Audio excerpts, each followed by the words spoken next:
কেরালা কাজে গেছিল, ছেলেরাকে সাথে করে নিয়ে ভাড়ার উপরে কাজ করছিল, দেওয়ার পাটা স্লিপ হয়ে যায়।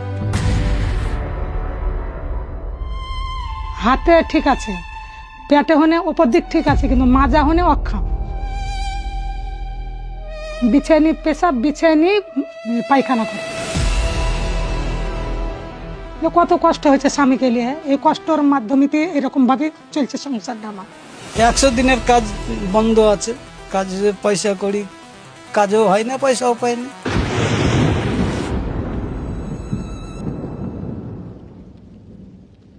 আমরা একটা ফাঁকা বাড়িতে আছে, তোমার কিন্তু বাড়িটা দেয় না। আমার ছেলে একটা চেন্নাইতে কাজ করে লেবারে, একটা কলকাতা কাজ করে। কি করে পেটের জ্বালায় গেছে ছেলেরা।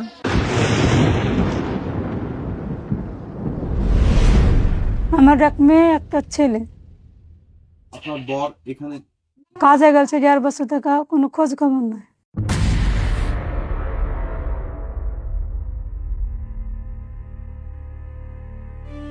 উড়িষ্যায় কাজ করতো, এমনি আগুতে যখন যাইতো, ওর কলকাতায় ছিল, তখন এই টাকা হয়তো 2000 দিয়েছিল, দিয়ে এবার আর পাত্তাই তো নাই, আর কি করে টাকা দিবে, কোনো খোঁজ খবর তো না।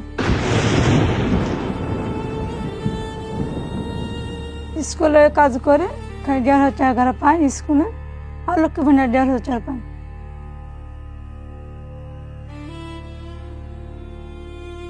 ওই 3,000 টাকা যায় না, টানাটানি হয়, ছেলে নিয়ে খুব কষ্টই হয়।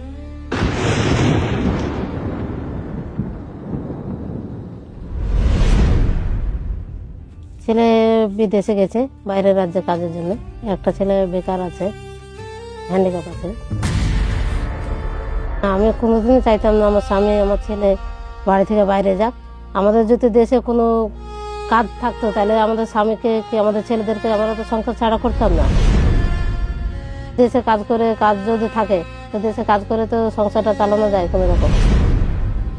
যদি বাড়িতে কারো কোনো কিছু অসুখ বিসুখ ভালো মন্দ হচ্ছে, তখন স্বামীরা তো বাইরে থেকে আসতে অসুবিধা হচ্ছে।